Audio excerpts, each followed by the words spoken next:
Today we're going to talk about gating. Gating is a process that affects the dynamic overall signals, and the really great part about it is we can actually shape the ADSR, right, the envelope of a signal by using our gate. And with our gate we can minimize some bleed from other locations or other sources on a mic, and we can actually make our overall source more impactful. So today we're going to talk about the components of gating. We're going to show you some gating and explain what the gate is. First of all, this device that you see is a gate. And sometimes they call it a noise gate, but a lot of times I don't refer to it as a noise gate because I think it becomes confusing to people that it is only there to adjust noise or eliminate noise, which is not truly the fact or the way that we use it in musical gating. So this device can be seen as one of two things.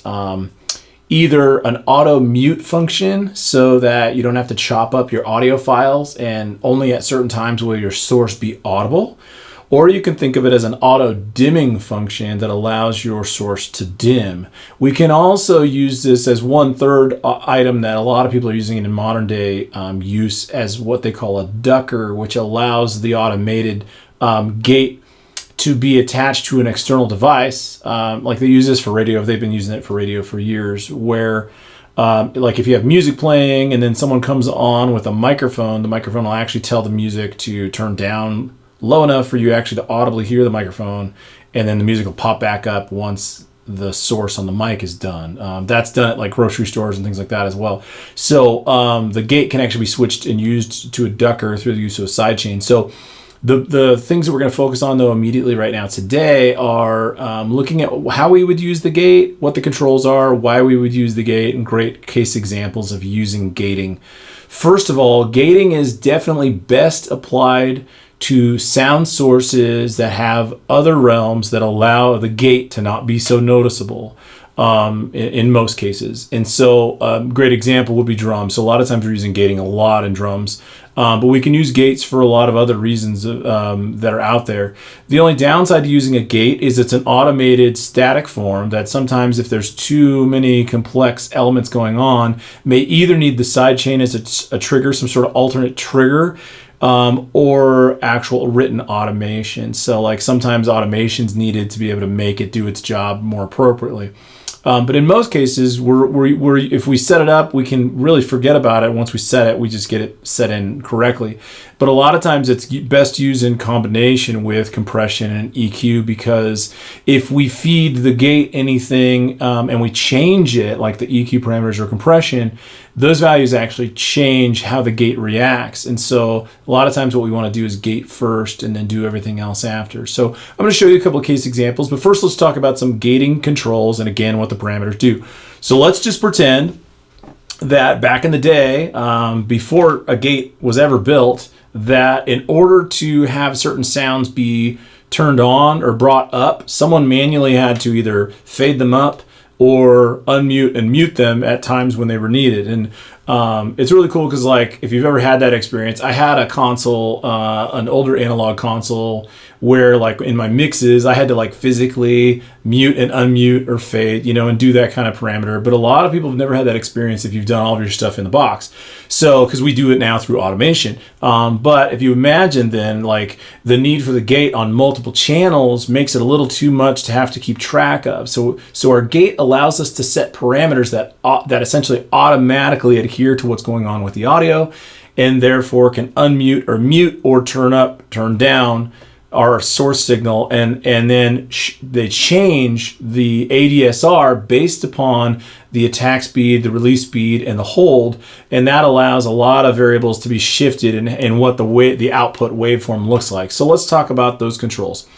So again, we can use this to not necessarily eliminate noise, but eliminate bleed. If we had noise, we could use it that way, but let's just say that it's not the great use of actually being a noise suppressor, because even when the gate's open, with the gate open, it essentially lets all the audio through. It doesn't really suppress any noise. So let's talk about some of those function parameters. First of all, when we talk about the gate being open, that just means the audio's on, the full path audio's on. When the gate is closed, that just means the audio is either dimmed or it's shut off based upon the parameters that we choose. So with our gate open, it's pretty much an example of what the sound source would be like through whatever processing with the gate just not even in the chain. But we do shape the beginning and the end and the middle based upon what our gate parameters are. So let's talk about that. So our first gate element that we have to adjust or we look at is the threshold. And in the same way that the threshold for compression or anything else does its job, our gate has a threshold, and we actually tell or determine with our gate threshold volume, we say, all right, at this level, we want the gate to open if we set the gate to just being closed automatically, okay? Or being turned down. So we're gonna see that.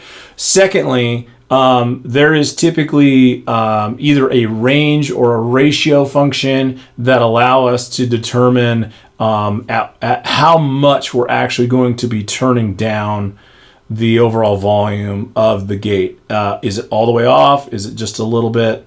And so on. So let's just take really quickly, let's take a look at those two options, and then we'll come back and talk about some more controls. So if we go in and look at a session here, I'm actually gonna, let me play you what I have real quick. La-da-da, la-da-da. Love is for Christmas. La-da-da, la-da-da. Love is for Christmas. And we're gonna look at some drums here, and immediately like our focus kind of turns to, okay, what's going on with the drums? What might actually require the for the gate? And if you go look at these files, this is the biggest area that we have to look at. When we look at the actual waveforms, most of the time we need gating specifically at kick, and we need gating specifically at snare. And so when we look at those items, the reason why is because there's bleed from other things. And like immediately, like look at this. If you look at the pattern, here's our kick, there's our snare. You can see on the kick, it's pretty clear that we're really only seeing kick come through. Now, in this case, I actually set up some gating on the kick during the tracking process. But go look at the snare. Issues we see with the snare are, that's a snare hit right here. So this is a snare hit. This is not. Okay, in the green. That is kick bleed. And you can see it on the other tracks. So as we go to hat, you can see, oh yeah, there's bleed, right? And so that really essentially what it does is if we don't tame it, if we don't fix that, what happens is it actually takes away from the sonic characteristics of the music. And so what we have to do in order to be able to work that, and so let's look at it. And let's actually go look at the snare drum. At the moment, there is a gate on here. So let's talk about it. First of all, the gate that you see here, this is on the SSL channel strip. This is the E channel. A couple of basic things that we just talked about, threshold and range. Let's immediately begin there. In the instance that you see here, the fact that these green lights are on shows that our gate is closed. As soon as we adjusted our range, you can see it goes back to the open position. Well, so what we get to do is if we use our range extremely, essentially this is going to be off. The audio will be off, and then when the snare strikes, it'll open.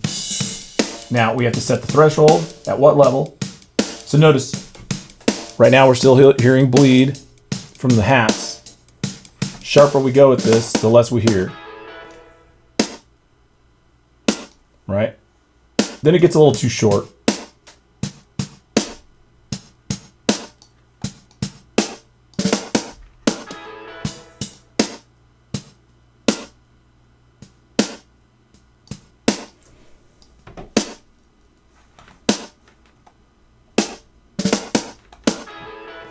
Now, we can use our dynamic section to actually feed a sidechain that eliminates the frequencies that are activating the kick and the hat in that gate. But for now, we're just looking at threshold and range.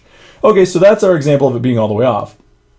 In a lot of cases, though, it actually sounds better if it's not all the way off. So sometimes we use our range at just like essentially as a negative amount of decibels from the original source. A lot of times, -10 is used a lot on toms.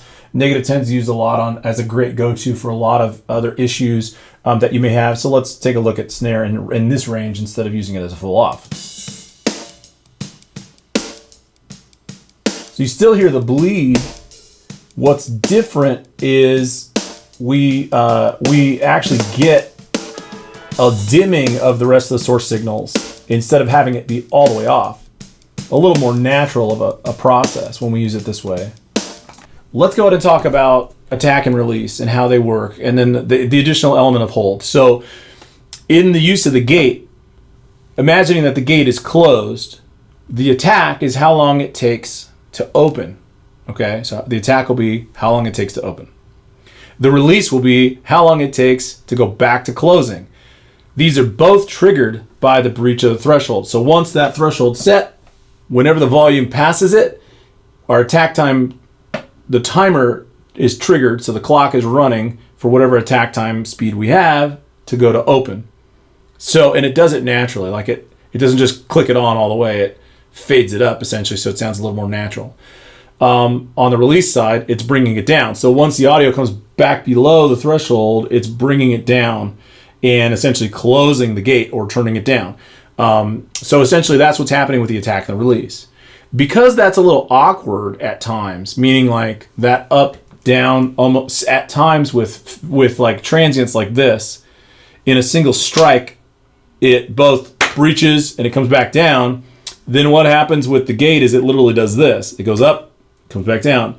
The problem with it is if we want any more resonance off the tail end of that strike, we need one more function, and that extra function is called the hold. What the hold will do is it will say the attack opens the gate, and then the release is ready to close it. The hold essentially expands that middle section just to keep the gate open and add extra timing, just full open, until we have to start the trigger for the release. So we can actually get a little more distance on it, so we can hear a little more essentially of the sustain or maybe the room, things like that. So like in this instance, we don't have that function on the SSL. So when we look at the SSL case, we have this is the attack. We either have a fast attack or a slow attack, or it's really more moderate. And then we have the release speed. So let's take a look at this real quick. This is a moderate attack, faster. So in most cases, a slower attack is just going to kind of soften the attack, the ADSR. It's going to soften that attack so it kind of rolls a little better instead of being so sharp. You may or may not want that based upon the combination of the thresholds. You have to listen to it. Sometimes it makes it too snappy. In the release phase, now we're talking like, is it, if the release gets too long, are we carrying over into the next beat? Things like that. You'll notice as soon as I release too long, we don't even have a gate closing.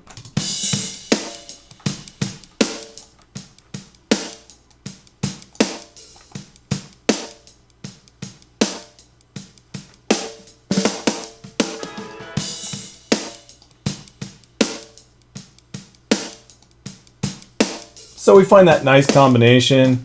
We can go open this up with some other stuff.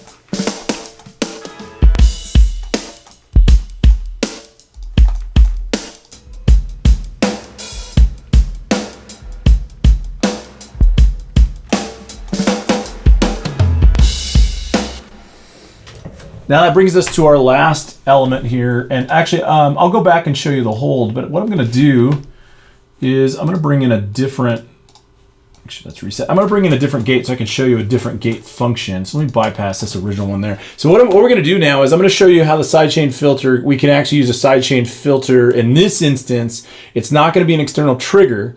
So sidechaining is going to be talked about in a different video, but to kind of give you an overview, the sidechain allows us to do one of two things: either completely trigger from an external source like a bus, or have the trigger be from a filter. In this case, we're going to trigger from a filter, so we're going to trigger from an EQ. What our EQ is going to allow us to do is pinpoint, instead of just saying anything, any audio that passes the threshold opens the gate, it's going to say, no, we're going to eliminate frequencies and focus on just these frequencies. If these frequencies, this select amount of frequencies, breach the gate, then our gate opens. Okay, so let's take a look at that real quick. In this instance on the SSL, we have to do a couple things. Well, first we have to activate the gate. We have to set the range. In this instance, I'm going to go ahead and send it all closed so you could hear it. We'll go ahead and set up our threshold. And then what we're going to do is we're going to set up this sidechain, the EQ to dynamic sidechain, in just a second here. So Let's take a look. Just get the snare. I have to be way up on the threshold, but I'd rather be a little more relaxed. But I'm getting a lot of kick, I'm getting a lot of hat, things like that. So what I want to do is I'm going to activate this part, this EQ dynamic side to sidechain. But what I get to do is I get to filter.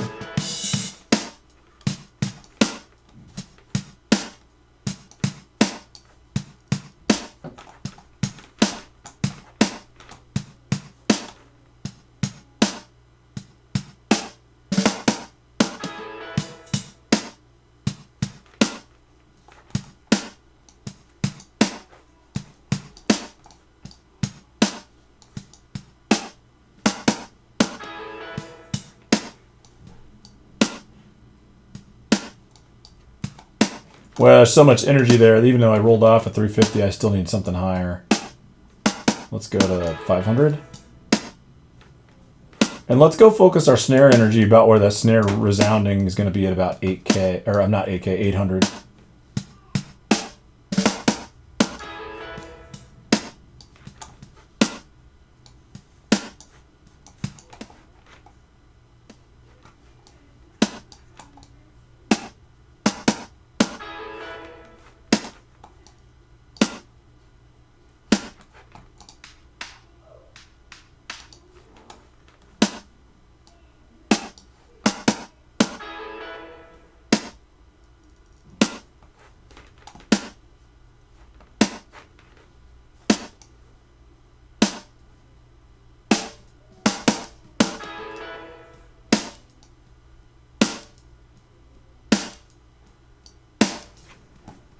Now, if on the post of this, we decide, all right, well, we got our gate set.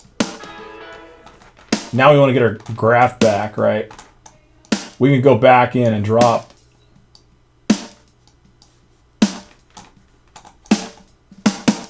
You know what I mean? We can bring these frequencies back, the ones that are open when it opens.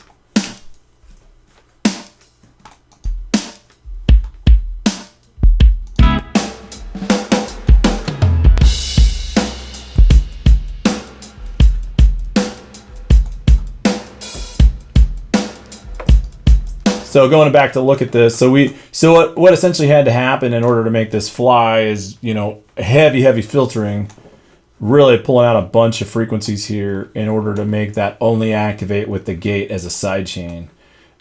Again, this only works, this works this way with the SSL. We can actually do this differently, so we can do this very differently. Okay, let's get rid of this.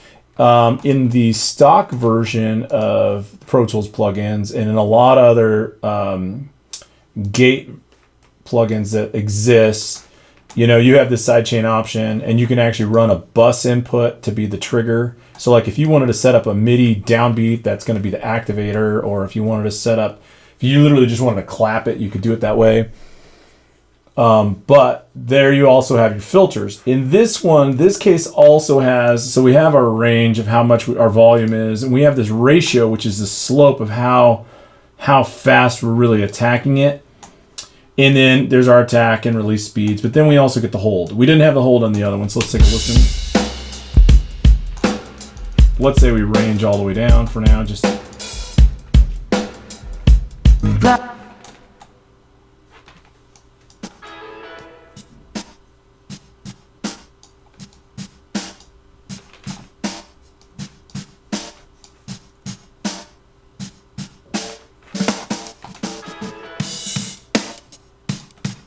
Now, notice how much smack we can adjust with this attack.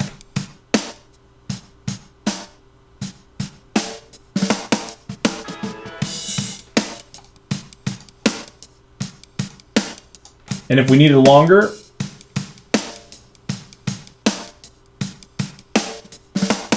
now you can still hear the kick going on. All we're going to do is we're going to put a filter in.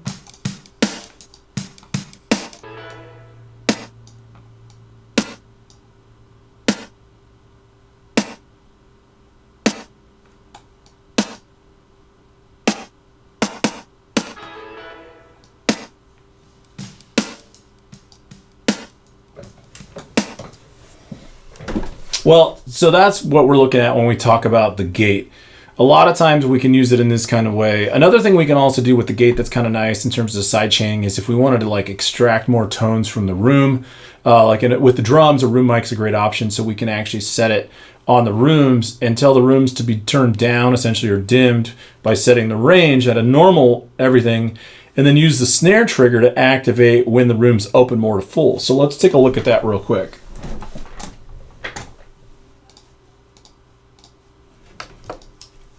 What we can do in Pro Tools is if we just set any bus series from the snare drum. So let's just say I'm going to use bus 29, all right? It's kind of obscure enough down in the chain so we can see it. It's actively shooting. All right, bus 29 sending. What I'm going to do then is I have these, actually I have these overheads. Oh yeah, I pulled all the rooms. Let's see if let's see if this room's in line with this take. Yeah, it looks like it. Maybe.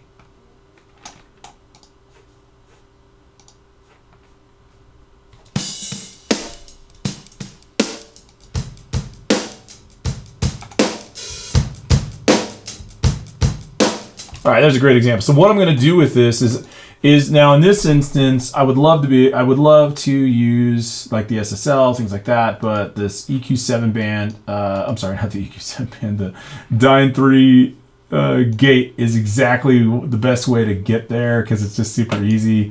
In the key input, I just have to tell my sidechain, hey, you're going to be looking for a key, and then it's going to come from bus 29. And then these parameters that you set here are specific to what's going on with the snare. What I want to do is I want to set my range so it's not all the way down always, but maybe it's down pretty far. And let's listen to it real quick.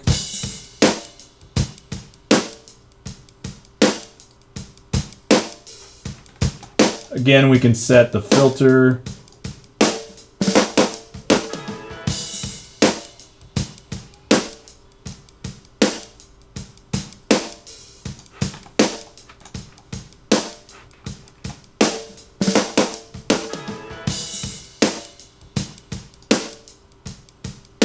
All right, now we're seeing it work. Gonna adjust attack.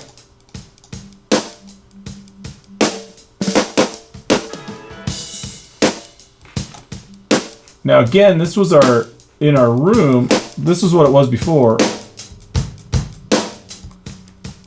But now we can actually go in and adjust the EQ.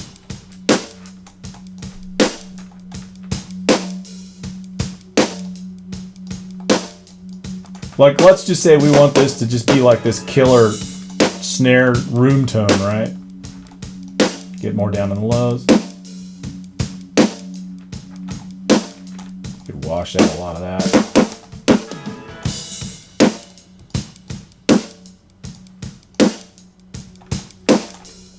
We're gonna need to put back a little bit more on the release. Actually, that hold's gonna do it for us. Only thing I don't like is you hear a very specific frequency called out, right?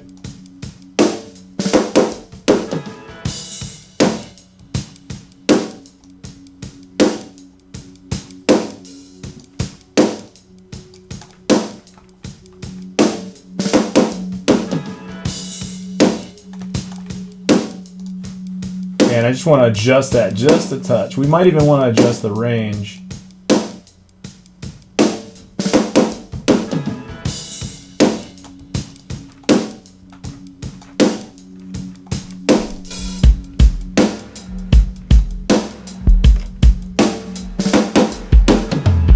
Yeah, listen to that. This is with it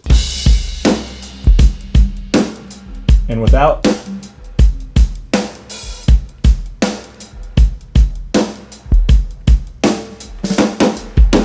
The other thing we could do, of course, is, and this is where it gets a lot more fun, is we could just really go lay into it. We can use any number of these. Let's just say we decided we're going to go use, let's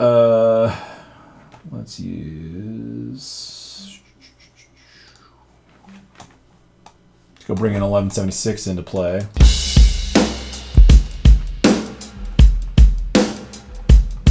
You can already hear the difference.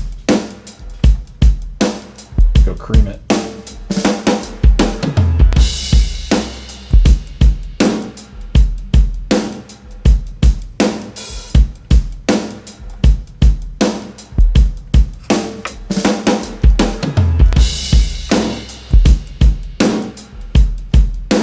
Now the only thing we're running into, sorry, I'm doing all buttons in to really slam it with the limiter. Just how much we're doing with this.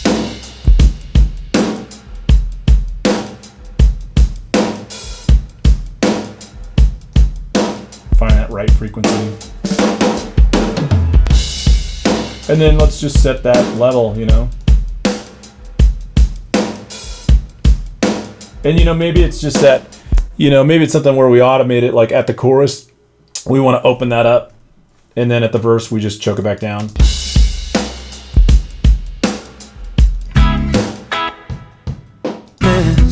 La-da-da, la-da-da.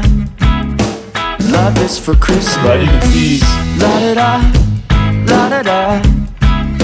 Love is for Christmas. La-da-da, la-da-da. Love is for Christmas. again, we're just using that gate to be triggered from the snare bus. So the snare is the activator for when the gate opens and closes. It's all pretty cool stuff. It's really exciting to be able to use a gate. I think when you really look at it, the combination of EQ, compression, and gating is really what gets you there in the final instance for a lot of things in terms of drums. There's just so many other sounds you can use. And that's one of those things where it's like, sometimes people look at it and go, well, why do we use multiple mics on certain things? And sometimes like even use it on amps or in strings or things like that. It gives us some really cool features with the effect that we can get away with. If we have an extra mic or an extra source, we can do some really cool stuff with. I'm always a big fan of like almost anything you're going to track, throw a room mic in just in case you want to be able to do something really cool or experimental with that tone. And it really opens up to that. But you can see that some of the gate features are really, really cool. And they add a lot of dynamic processing. And that's the thing is, the biggest thing is by having the gate, we get to focus on just the source. And once we focus on the source, then if we want to turn up, like great example with the snare, if we want to turn up the low end on the snare, if I'm getting kick bleed, then I'm actually adding more kick into my snare channel. If I gate it, then it's just pure snare or mostly snare, and that's what I'm beefing up on the low end. So check it out, try it out. I would just try cool things with the gate. Don't be afraid. The gating is a really great thing to use, and it's definitely something that all the pros are using in terms of processing. Hope that helped. Talk to you soon.